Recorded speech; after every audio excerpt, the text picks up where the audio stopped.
This is it. This is where Forrestal cashed in. Friend of yours.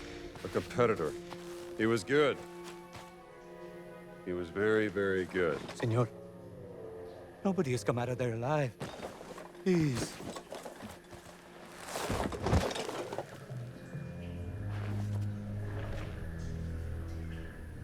Welcome everybody, Josh here, back again today with a brand new and special, I guess you could say, product review today. We're talking about this, which is Indiana Jones and the Great Circle. So Indiana Jones and the Great Circle is available on the Xbox Series S and X through backwards compatibility. This will be available eventually on the PlayStation 5 in about a year or so. This game is a lot of fun, and when I first heard that this was going to be made and saw the first trailer, I was a little bit skeptical of how good this game was going to be until I actually got my hands on this game. And this game is absolutely amazing. I feel like this is one of those video games that doesn't come out that much, which is a action adventure style game where you're running around tomb raiding like Nathan Drake in Uncharted, as well as Lara Croft in Tomb Raider. Indiana Jones inspired those video game characters, and those game characters have been iconic in their own rights, and now we get to experience the world of Indiana Jones in the Great Circle. So is the video game itself worthy of the $100 price tag that you get for the premium edition? Well, that's the edition that you guys will be seeing B-roll footage of in this review, and I have to say that yes, indeed it is. I feel like Indiana Jones and the Great Circle is one of those games that from the opening sequence where you're replaying the opening act of Raiders of the Lost Ark, which one of the things I really do love about the Bethesda Indiana Jones game is the attention to detail with Indy's gear in terms of the fedora, which is what you can see here with the Herbert Johnson fedora, which I do have on my head. I also do have the Wested leather jackets. I also do have the Alden 405s, and I couldn't help when playing this game looking at Indiana Jones' gear, even in first person, admiring the level of detail that goes into modeling this character. Now, this character is not that complex. He's been this way since the dawn of the inception of Indiana Jones, especially some of the other Indiana Jones games, but it's really cool to realize that I have some of that screen accurate gear from Raiders as well as Last Crusade at my disposal for one cosplay as Indiana Jones. So that was one of the things that I really did enjoy about the detail that is featured with it, Indiana Jones, and this actually puts you in the boots of Indiana Jones both literally and figuratively. So without going out and spending thousands of dollars on screen accurate gear like you guys see me wearing in this review, you get that same experience for dirt cheap with Indiana Jones and the Great Circle. And do I recommend buying the cosplay accurate gear? Yes, I do, because it puts you in that experience where you are Indiana Jones. And Indiana Jones the Great Circle is like that you're playing Indy in a first person narrative. It's not a third person like a lot of people would have wanted this to be. I understand why they did that, just due to the fact that they want to separate themselves from Uncharted and some of the other action adventure games from the past. This is its own self-contained story, and will it lead to more Indiana Jones adventures in the future? I do believe it will. So this game, like I said before, takes you on several different globe-trotting areas, whether that's the opening act of Raiders, you get to go to a highly detailed area of Marshall College. Marshall College itself feels lived in, and once you get to experience that, you're like, holy crap, like this game is awesome. And just the attention to detail alone is what makes me want to come back and keep re-experiencing this game for myself and playing even more in the future. And there's so much to do and explore in Indiana Jones. There's a lot of things to grab in terms of your journal. The journal does reference a little bit Uncharted with Nathan Drake's journal, because he does have a journal. He puts like notes and also does a little bit of drawing in it as well, and you get to experience that in Indiana Jones and the Great Circle. Now, he does also have a new piece of gear such as camera, which he takes around on all of his locations. You can snap pictures of areas of the map and get experience points from doing that. But after Marshall College, you get to go to the Vatican in Rome. You get to experience what Indy feels when he's there on his trips and exploration there. When you're roaming through the castle that you're going through in Rome, you use a lot of stealth-based mechanics. This game relies heavily on stealth. If you're going in guns blazing like I originally want to do, you're going to be disappointed, because it's not like a first-person experience like Wolfenstein, Doom, or even the Call of Duty franchise, or Halo for that matter. This is utilizing your environment to your advantage. So one of the things that was highly contested amongst Indiana Jones fans, rightfully so, was the fact that this game was going to be introducing Indiana Jones in more of a first-person shooter-esque light, with the fact that it wasn't going to be in third person at all throughout the game, even though it actually is in certain aspects of the game when you're climbing a ledge or a mountaintop or something like that. The character is going to be in third person, or when you're in cutscenes, the character is going to switch to a more third person perspective, so you get that more cinematic feel to it. But majority of the video game itself is going to be in a first person. It's skewed similar to that of Doom or Wolfenstein, which is in Bethesda's wheelhouse. It's also referencing video games in the past like Halo, Call of Duty, and Gears of War, because while this game isn't a run and gun shooter like those were previously, I don't need Indiana Jones to feel like he needs to be gunning down Nazis constantly or the bad guys from World War II. I think that if Indiana Jones himself was utilizing all the World War II weapons at his disposal to take out his foes, rather than using his wits about him or the tip of the hat per se, I don't think that it would be as more of an Indiana Jones feel than it would be a Wolfenstein aesthetic. And I think that differentiating Indiana Jones from those first-person shooter games as well, third-person shooters like Uncharted and Lara Croft and Tomb Raider, which those characters were based around Indiana Jones anyway. This really sets the bar for who Indiana Jones as a character in this game could be, and I think that with him also utilizing his trusty revolver as well as different Nazi weapons along the way, especially strewn about the map, the fact that there's really limited weapons in the game as well as ammunition, you really don't need that to take out your foes. You utilize different pots, pans, brooms, anything that is a household object that you find in your home at your disposal. And it's a lot of really fun along with Indiana Jones's trusty bullwhip, which the bullwhips in the Indiana Jones movies were made by David Morgan, still makes those whips to this day, so it's cool to see those utilized in the video game itself. But I think that for Indiana Jones, he really doesn't utilize guns as much as he does his fist, and he's more of a brawler type of character anyway, so I think that they captured that really well in Indiana Jones. And all these set pieces eventually do lead to a boss fight, which in the Rome section, there's a really cool introduction to Locust, who's one of the big bads in this game. You also get to experience the opening with Marshall College, where fighting Tony Todd's character in this game, and he's a really imposing threat, and he follows Indiana Jones around throughout the entirety of his journey. And then you get to go to the Giza Plateau. There's a really cool boss fight that happens in the Giza Plateau right after you're done with the light puzzle. It references Uncharted 4: The Thief's End. And one of the things I really do like about Indiana Jones and the Great Circle is the puzzles. And now the puzzles can be quite confusing. These are puzzles that are going to be relatively difficult. There's a number of these that are not one where they hold your hand, and I really do like that in a video game where it doesn't really hold your hand. It doesn't really tell you what you need to do when looking for the key to unlock the next piece to the puzzle. And with Indiana Jones and the Great Circle, there's a number of these, such as where you're moving different stones to unlock a door, or you're trying to figure out the combination to unlock a different area in the map. And there's even one that's a really cool light puzzle that references Uncharted 4's light puzzle, where you're moving these different lights around in the room, and then you're unlocking a door behind that in order to unlock another light. And it's just stuff like that that's really cool in this game, and I think that that's one of the things that really does make this game special. Like the Doom franchise, where it doesn't really make you feel like you are stupid, but it also doesn't give you that hand-holding gesture that a lot of these modern day games do in terms of their puzzle solving. It's one of the things I really did appreciate about the Indiana Jones game from Bethesda as well as Machine Games. So in the Giza mission, it's pretty damn long. It's one of the largest locations, I do believe, in the whole Indiana Jones the Great Circle experience. Then after that, you get to go to this really cool area, the Himalayas. And the Himalayas is one of those really interesting set pieces where you see this Nazi warship on a precipice in a mountain top, and that leads to a really cool fight sequence that takes place where Indiana Jones finds himself captured looking for this MacGuffin. This MacGuffin is going to reveal the Great Circle, either the Nazis that are looking for it as well, or Indiana Jones along the way. And Gina, who is Indiana Jones' love interest in this game, tosses a grenade, which one of the Nazi soldiers goes after. He goes off the side of the ship, and then it dislodges the ship itself, causing the ship to dislodge and go down the side of the mountain. That whole entire sequence was absolutely insane, and leads to another crazy sequence that's a little bit more on the shorter end of that, which is the Shanghai sequence, which I really did like that, because once I hit the main area of that mission, I'm like, this reminds me of Uncharted 2, where Nathan Drake trying to find Shambhala. That was a really cool thing, because I'm like, oh cool, this is sort of an Uncharted 5. And there's a lot of really cool, not only Raiders of the Lost Ark, but also Last Crusade references throughout the entirety of Indiana Jones, whether that's Indy actually saying some of the famous lines, actually doing tip of the hat to the classic franchise that's come before. Everything about this game feels like it belongs in the Indiana Jones universe with the Great Circle, and none of it feels like it's forced. I feel like if they try to force things into the campaign of Great Circle, which is short in of itself, it's about 8 to 9 hours if you're just blazing through the campaign like I did. But if you actually explore the area of the map and try to find all the different pieces of the puzzle and unlock the different areas of the map, you're going to spend at least 20 hours. And there's a lot of really cool collectibles that you can find along the way and add to your journal. This game is just massive overall, and the different locations, like I said before, in Shanghai have a really cool set piece that do add a little bit of levity to the gameplay. And one of the really cool sequences that does take place in that sequence itself is Indy has to dislodge a biplane from the rooftop it's stuck on. Gina basically goes in to try and fly it out of there with Indy in tow, and Indy is dragged off the side of the rooftop and then carried into the air mid-flight. And then from there on, Indy gets into the biplane itself and takes down some Japanese Zeros, I do believe that they are, and then it goes from one biplane to the next biplane and jumps off of that mid-flight, which is pretty cool to see. And just everything about this game, it feels like Indiana Jones. There is really no John Williams theme music unless we're talking about the opening of Raiders. That is the only area that you'll experience the John Williams-esque music, but I do believe that the music in itself in this game is awesome. I feel like all the voice actors, whether that's Troy Baker to the main Nazi villains that you will experience in the games, to even the love interest with Gina, acts as the rock that Indy relies on throughout the entirety of the campaign. She's not like some of the other sidekicks that you get in previous games in the franchises that you would play like these characters. She's like Marion Ravenwood, and they do explain in the opening act of the Raider sequence why Marion Ravenwood isn't a huge player in the Great Circle, and that's due to the fact that just after they separated like they do in Raiders, and you figure out later on in the games that she's actually not going to be the main protagonist in the storyline like she was in the first game. But I think that Gina is a good replacement protagonist for Indiana Jones as a sidekick in this game. Indiana Jones has had a lot of really good love interests throughout the entirety of his filmography, and I feel like that is no exception in Indiana Jones and the Great Circle. So I think that all the voice actors do a really good job in this. I feel like the one-liners in this game are pretty awesome, especially some of the new lines that are introduced in this game. There's a lot of really cool, memorable moments, and while I am on last mission in this game, I do believe, I feel like this is one of those games that leaves you wanting more from this universe, and if Machine Games and Bethesda try and do more with Indiana Jones in the future, I'm all for it. So let me know in the comment section down below what you guys think of Indiana Jones in the Great Circle. Have you guys played it? Do you guys like this game? Do you hate it? What are your overall thoughts and opinions? Let me know in the comment section down below. And as always, guys, like, rate, comment, subscribe, and I'll see you guys in the next video. Peace out.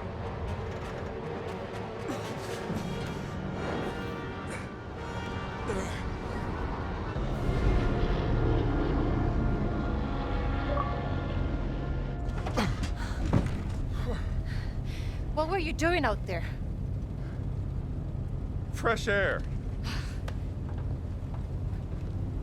Why are you following me, Strambo? Oh, don't flatter yourself. The Great Circle's the biggest mystery in all of archaeology. Do you even know what it is?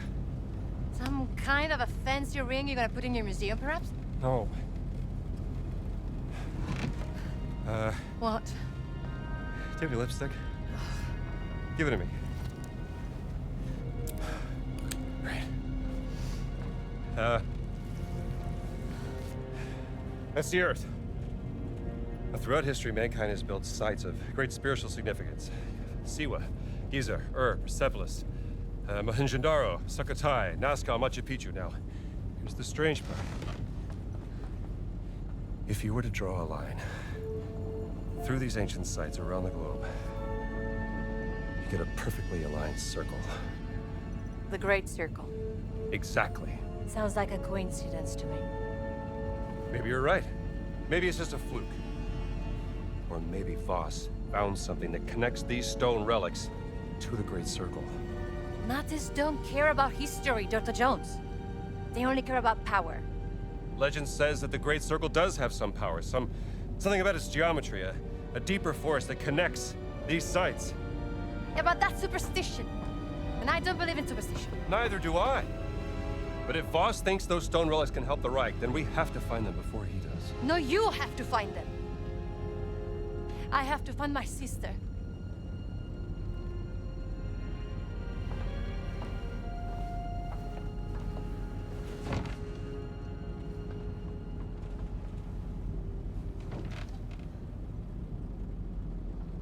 Sorry. I do have a pen, do you know that? I'm a journalist. It's an antique, by the way. What? A hairpin. Early 19th century.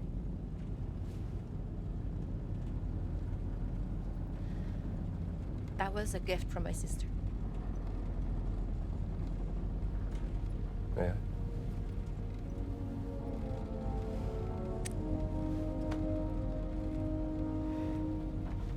It is quite lovely. Seems to be something. Wow. How about that? Laura didn't tell me about that. I could have used it back in prison. You were in prison. There's so many things you don't know about me. Well, it is a long way to Giza.